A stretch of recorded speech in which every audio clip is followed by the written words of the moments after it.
ಗ್ರಾಮೀಣ ಭಾಗದಲ್ಲಿ ಬಸ್ಗಳಿಲ್ಲ, ಸ್ಟೂಡೆಂಟ್ಸ್ಗಳು ಪರದಾಡ್ತಾ ಇದ್ದಾರೆ. ಕಾಂಗ್ರೆಸ್ ಸಮಾವೇಶಕ್ಕೆ ಅಂತ ಹೇಳಿ ಬಸ್ ಬುಕ್ ಮಾಡ್ಕೊಂಡಿದ್ದಾರೆ. ಹಾಗಾಗಿ ವಿದ್ಯಾರ್ಥಿಗಳಿಗೆ ಮಾತ್ರ ಬಸ್ ಇಲ್ಲ. ಹೇಳಿ ಕೇಳಿ second PUC exam free bus ಅಂತೆ. ಇದು ಹಾಲ್ ಟಿಕೆಟ್ ತೋರಿಸಿದ್ರೆ ಉಚಿತವಾಗಿ ಕಳಿಸ್ತಾರಂತೆ. ಬಸ್ ಇದ್ರಲ್ವಾ ಉಚಿತವಾಗಿ ಹೋಗೋದು, ಬಸ್ ಹತ್ತದ ಮೇಲಲ್ವಾ ಫ್ರೀ ಆಗಿ ಹೋಗೋದು. ರಾತ್ರೋರಾತ್ರಿ ವಾಪಸ್ ಕರೆಸ್ಕೊಂಡಿದ್ದಾರೆ ಸಾರಿಗೆ ಅಧಿಕಾರಿಗಳು. ಕುಣಿಗಲಲ್ಲಿ ಕಾಂಗ್ರೆಸ್ ಸಮಾವೇಶ ನಡೀತಾ ಇದೆ. ರಾಮನಗರ ಡಿಪೋ ಇಂದ ಬಸ್ಗಳ ನಿಯೋಜನೆ ಆಗಿದೆ. ಒಪ್ಪಂದದ ಮೇರೆಗೆ ಬಸ್ಗಳನ್ನು ಅಧಿಕಾರಿಗಳ ನಿಯೋಜನೆ ಮಾಡಿದ್ದಾರೆ. ಕುಣಿಗಲ್ ಸಮಾವೇಶಕ್ಕೆ ಮಂಡ್ಯ, ರಾಮನಗರ, ತುಮಕೂರು ಹಲವು ಜಿಲ್ಲೆಗಳಿಂದ 30ಕ್ಕೂ ಹೆಚ್ಚು ಬಸ್ಗಳನ್ನು ಸರ್ಕಾರ ವಾಪಸ್ ಪಡ್ಕೊಂಡಿದೆ. ಪರೀಕ್ಷೆ ವೇಳೆಗೆ ಬಸ್ ಇಲ್ಲದೆ ಇರೋದ್ರಿಂದ ವಿದ್ಯಾರ್ಥಿಗಳು ಪರದಾಡೋ ಪರಿಸ್ಥಿತಿ ಎದುರಾಗಿದೆ.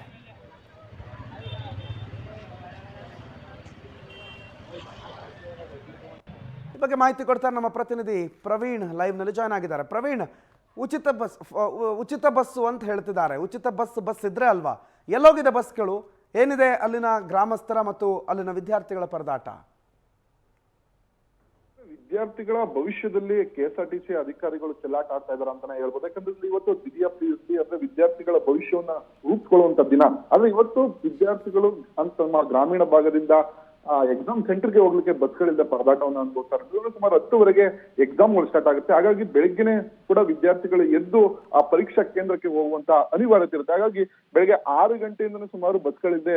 ಸಾಕಷ್ಟು ವಿದ್ಯಾರ್ಥಿಗಳು ಪರದಾಡ್ತಾ ಇರುವಂತದ್ದು. ಅಂದ್ರೆ 6 ಗಂಟೆಗೆ ಬರ್ಬೇಕಾಗಿದ್ದಂತ ಬಸ್ 8 ಗಂಟೆ ಆದ್ರೂ ಬರ್ದಿಲ್ಲ. ಆದ್ರೆ ಯಾಕೆ ಈ ರೀತಿ ಅನ್ನುವಂಥದ್ದು ಒಂದಷ್ಟು ಮಾಹಿತಿ ಕಲೆ ಆಗ್ತಂತ ಸಂದರ್ಭದಲ್ಲಿ ಇವತ್ತು ಕುಣಿಗಲ್ನಲ್ಲಿ ಒಂದು ಕಾಂಗ್ರೆಸ್ನ ಗ್ಯಾರಂಟಿಗಳ ಸಮಾವೇಶ ಇದೆ. ಅದಕ್ಕಾಗಿ ರಾಮನಗರ, ಮಂಡ್ಯ, ಕುಣಿಗಲ್ ಸೇರಿದಂತೆ ಸುಮಾರು 300ಕ್ಕೂ ಹೆಚ್ಚು ಬಸ್ಗಳನ್ನ ಅಂದ್ರೆ ಸರ್ಕಾರ ಬುಕ್ ಮಾಡಿದೆ ಅಂತ ಹೇಳಿ ಹೇಳಲಾಗ್ತಾ ಇರುವಂತದ್ದು. ಅಂದ್ರೆ ನಿನ್ನೆ ನೈಟೇನೆ ಏನು ಗ್ರಾಮೀಣ ಭಾಗಗಳಲ್ಲಿ ಆಟ ಆಗಿದ್ದಂತ ಬಸ್ಗಳನ್ನ ತಡರಾತ್ರಿಯಲ್ಲಿ ಡಿಪೋಗೆ ಕರ್ಸ್ಕೊಂಡು ಅಲ್ಲಿಂದ ಅವ್ರಿಗೆ ಈ ಸಮಾವೇಶಕ್ಕೆ ಹೋಗ್ಬೇಕಂತೇಳಿ ನೌಕರರಿಗೆ ಅಧಿಕಾರಿಗಳು ಹೇಳಿರುವಂತದ್ದು. ಇದರಿಂದ ಸಾಕಷ್ಟು ತೊಂದರೆನೇ ಅನುಭವಿಸ್ತಾರೆ ಅಂತಂದ್ರೆ ವಿದ್ಯಾರ್ಥಿಗಳು ಎಕ್ಸಾಮ್ ಸೆಂಟರ್ಗೆ ಹೋಗ್ಲಿಕ್ಕೆ ಬಸ್ ಇಲ್ಲದೆ ಖಾಸಗಿ ಬಸ್ಗಳ ಮೊರೆ ಹೋದ್ರು. ಒಂದ್ ಕಡೆ ಸರ್ಕಾರ ಉಚಿತ ಬಸ್ಸು ಫ್ರೀ ಬಸ್ ಅಂತ ಹೇಳುತ್ತೆ. ಆದ್ರೆ ಸೂಕ್ತ ಸಮಯದಲ್ಲಿ ವಿದ್ಯಾರ್ಥಿಗಳಿಗೆ ಈ ರೀತಿ ಬಸ್ಸನ್ನ ಕೊಡದಿದ್ದಂತ ಸಂದರ್ಭದಲ್ಲಿ ಅವ್ರಿಗೆ ಎಷ್ಟು ತೊಂದರೆ ಆಗುತ್ತೆ ಅನ್ನೋಂಥದ್ದು ಸರ್ಕಾರಕ್ಕೆ ಗೊತ್ತಿಲ್ವಾ?